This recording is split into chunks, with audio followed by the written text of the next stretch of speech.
तो यार finally lookism chapter 554 आ गया है और जिस बैटल का था हमें इंतजार कि कैसे गीते बेल्ट उतार के पेलेगा अपने अमरूद जैसे भाई को, वो वन साइडेड फाइट अनफॉर्चुनेटली हमें नहीं देखने को मिली जस्ट बिकॉज वहाँ पर पुलिस आ गई थी। एंड उस पर भी बात करेंगे कि आखिर पुलिस को किसने कमांड दी और वो कौन सी हायर अप बीइंग है जो गीते को बचाने की कोशिश कर रही है। बट पहले चैप्टर पर डिटेल से डिस्कशन कर लेते हैं। एंड एज वी नो कि चैप्टर की स्टार्टिंग में हमें दिखता है कि जैक और गीते फेस टू फेस आए हैं और भाई गीते को याद है कि उसका एक लौता छोटा भाई है जिससे उसने अब तक मौत की गार्ड नहीं उतारा है। एंड वही अपना साइको स्टाइल में वो जैक से मिलता है लेकिन जिन्ने के कटे हुए हाथ के साथ। अब भला ऐसे कौन मिलता है अपने छोटे भाई से। एंड लिटरली जब वो हक करता है तो जिन्ने का हाथ नीचे गिर जाता है एंड जैक उसे नोटिस करता है और फिर गीते अपना ज्ञान देना शुरू करता है कि कैसे वो पास्ट को वापस लाना चाहता है और पास्ट का गैप्रो किम बनना चाहता है और गीते वो गलती नहीं दोहराएगा जो उसके बाप ने की थी। लाइक फिस्ट गैंग को डिसमेंटल करके पॉलिटिक्स की ओर चल पड़े थे गैप्रो किम। और साथ ही में ये एग्जांपल भी दी गीते ने जो कि आज के चैप्टर की सबसे अच्छी लाइन थी कि अंधेरे का बादशाह कभी रोशनी का शहंशाह नहीं बन सकता। और ये बात बहुत डीप थी कि अगर आपका पास इतना डार्क हो तो आप सब कुछ छोड़कर एंजल नहीं बन सकते।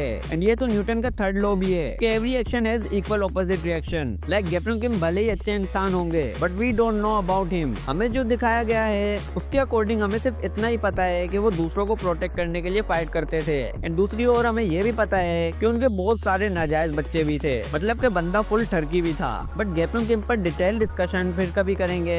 एंड ऑल्सो अभी मेरे बताने का पॉइंट ये है कि हर एक्शन के कॉन्सिक्वेंसेस भी होते हैं। लाइक गैप्रो किम ने भले ही अंडरवर्ल्ड को छोड़ दिया था बट अंडरवर्ल्ड ने गैप्रो किम को नहीं छोड़ा। एंड इसीलिए कुछ टाइम बाद मौत खुद चल कर आई गीते और जेम्स ली की शक्ल में एंड गैप्रो किम को हंट किया। तो ये तो हो गई वो बात जो गीते जैक को समझाने की कोशिश कर रहा था। एंड उसने जैक को भी ऑफर दी कि वो उसके साथ आ जाए मिशन में। बट गीते को ये नहीं पता था कि जैक हेट तो करता है गैप्रो किम को लेकिन उसके अपने रीजंस हैं। एंड इसीलिए गीते को गैप्रो किम की झलक बार बार दिखाई देती थी जैक किम में बट वो हमेशा अवॉइड करता था इस चीज को। बट इस बार वो जान गया कि जैक के अपने रीजंस हैं गैप्रो किम को हेट करने के और वो गीते की तरह नहीं सोचता। एंड दैट्स व्हाई उसने इसे भी टाटा बाय बाय करने का डिसीजन ले लिया था। एंड भाई गैप्रो किम की पूरी नस्ल खा चुका है ये और जो आखिरी पीस ले गया है जैक किम उसे भी ये मॉन्स्टर मारने चला था अभी। जैसे इस बंदे ने कसम खा रखी है कि ये भी गैप्रो किम के लोंडे को जिंदा नहीं बख्शेगा। एंड इतनी सी बात थी और भाई का एक स्पीड से बाहर आ गया अपने ही भाई के दो टुकड़े करने के लिए। बट कहना पड़ेगा कि कटे हुए अमरूद की किस्मत अच्छी थी कि वहाँ किसी मिस्टीरियस पर्सन ने पुलिस को भेज दिया था और ज्यादा रायता फैलने से पहले। एंड हम ऑलरेडी जानते थे कि अगर ये फाइट होती तो भी मरना ही था जैक ने। एंड इसीलिए बाद में डेनियल को ऐसा लग रहा था कि पुलिस को जैक ने बुलाया था एंड वहीं जैक को ऐसा लगा कि डेनियल ने कॉल की थी पुलिस को। बट ये हमें नहीं बताया गया कि वो कौन था। एंड मजे की बात ये है कि गीते को टेजर गन से शूट किया गया बट बंदे को लिटरली फील ही नहीं हुआ जैसे गीते नहीं ओली वेंग हो। And wait a minute, what if के गीते को भी पेन फील ना होता हो। और अगर ऐसा हुआ तो भाई ये बंदा तो लिटरली तबाही मचाने वाला वॉकिंग डिजास्टर बन जाएगा सभी कैरेक्टर्स के लिए। एंड इसकी एग्जांपल इसी चैप्टर में ही थी कि उसे कुछ फील नहीं हुआ उन टेजर्स का। एंड बंदे ने कैजुअली कॉल पिक की जेम्स ली की। एंड ऑब्वियसली जेम्स ली की थोड़ी हटी हुई थी इस बात से क्योंकि उसने क्या सोचा था और गीते ने क्या कांड कर दिया बुसान में। एंड जेम्स ली वो बंदा था जिसने ये रायता समेटने के लिए पुलिस को भेजा था। एंड वो हायर अप्स जिनका बुसान का मेयर बोल रहा था स्टार्टिंग में, वो रिवील होता है कि और कोई नहीं बल्कि जेम्स ली ही था जो बैक कर रहा था गीते को।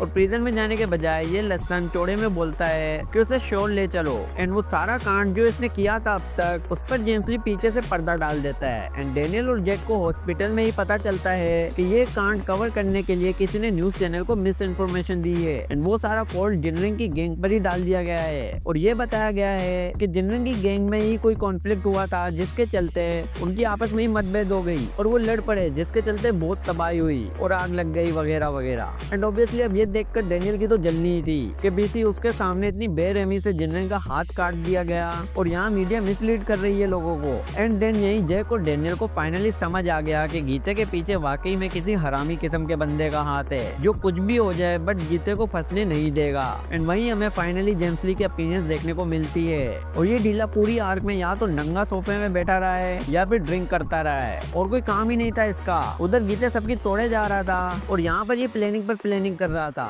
एंड यहाँ एक चीज नोटिस करने वाली थी इस चैप्टर में कि जैसे कि हम जानते थे कि इन दोनों के बीच में में कोई तो एग्रीमेंट हो रखा है कि जेम्स ली गीते की हेल्प करेगा कोई काम करने में और गीते जेम्स की। बट हुआ कुछ ऐसा कि यहाँ गीते ने लिटरली जेम्स ली का खेल बिगाड़ दिया इस कांड के बाद, और जेम्स ली काफी डिसअपॉइंट भी था गीते से। But there is a reason कि उसने गीते को बचाया जेल जाने से और ज्यादा तबाही मचाने से, क्योंकि उसे स्टिल नीड है गीते की अपने फ्यूचर प्लान्स के लिए। एंड अभी तो फिलहाल इनका मैटर क्लोज हो गया है। एंड ऑफ कोर्स गीते शो ला रहा है तो ऑब्वियसली वो पहले जेम्स ली को कन्फ्रंट करेगा और डिस्कस करेगा इस मैटर को। तो चलो अब इस चैप्टर के क्लाइमेक्स पर बात कर लेते हैं कि आखिर इस हरामखोर जेम्स ली ने प्रेस कॉन्फ्रेंस क्यों रखी है और उसे डेनियल एंड उसकी दोनों बॉडीज क्यों चाहिए। तो वेल, अगर मेरी प्रेडिक्शन वीडियो तुमने देख रखी है तो मैंने कहा था कि गो से जेम्स ली ने कहा होगा कि डेनियल को कुछ मत होने देना, और ये चीज दिखी भी इस चैप्टर में जब जेम्स ली ने खुद कहा कि end of the day Daniel को उसके अंडर आना होगा और उसे सिर्फ डेनियल ही नहीं चाहिए बल्कि उसकी दोनों बॉडीज चाहिए। और इससे ये चीज तो अब क्लियर क्रिस्टल हो गई है कि डेनियल की big body and OG body दोनों ही कनेक्टेड है एक दूसरे से, और ये चीज जेम्स ली बहुत अच्छे से जानता है। और उसने डेनियल से अपना काम शुरू से ही इसीलिए करवाया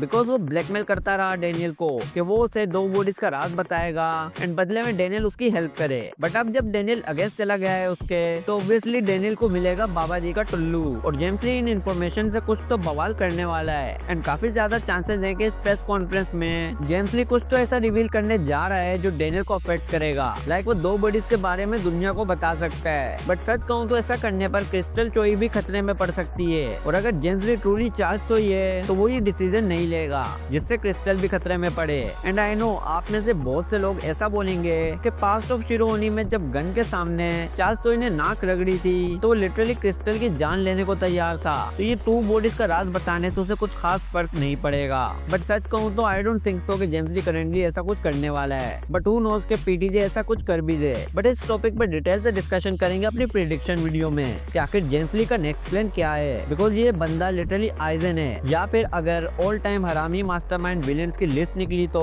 ये साला टॉप पर ही होगा। लाइक केंजाकू, जैसे उसने 1000 साल पहले ही प्लान कर रखा था कि वो क्या करेगा, एज इट इज इसका भी सीन है। ये साला बहुत ज्यादा स्मार्ट है और किसी को भनक तक नहीं है कि इसका बैकग्राउंड क्या है। इवन के बिग डेनियल की आइडेंटिटी जेम्स ली क्यों बताई गई थी स्टार्टिंग में और ये कैसे कनेक्टेड है इन सब से, ये चीज अब तक कोई नहीं जानता। एंड वीडियो को कंक्लूड करने से पहले थोड़ा सा डेनियल पर भी डिस्कशन कर लेते हैं, बिकॉज आज के चैप्टर की हाईलाइट वो नहीं था और ना ही उस पर ज्यादा फोकस किया गया। बट कैरेक्टर डेवलपमेंट हमें साफ साफ दिखी इस चैप्टर में कि कैसे डेनियल बहुत ज्यादा डिसअपॉइंट था। इवन के वो खुद पर क्वेश्चन कर रहा था कि क्या वो इतना वीक है जो उसके सामने जिनरेन का हाथ काट दिया गया एंड वो कुछ भी नहीं कर सका। ऑल्सो डेनियल ने ये बात भी बोल दी कि उसने इतना स्ट्रॉन्ग फाइटर कभी नहीं देखा। And I was like bro, तूने गन के साथ ट्रेनिंग की है और तूने देखा है कि गन ने कैसे कुत्तों की तरह पहला था पूरी सेकंड जनरेशन को, एंड स्टिल तू ये स्टेटमेंट दे रहा है गीते के लिए। एंड देन आई रियलाइज कि भाई करंटली गीते को बहुत हाइप देनी है पीटीजे ने, एंड इसलिए वो मेन कैरेक्टर से ऐसे स्टेटमेंट दिलवा रहा है ताकि फैंस को ऐसा लगे कि डेनियल ने डायरेक्ट गीते को ही स्ट्रॉन्ग बोल दिया है, और इससे बनेगी हाइप जब गीते वर्सेस गन ट्रेंड होगा।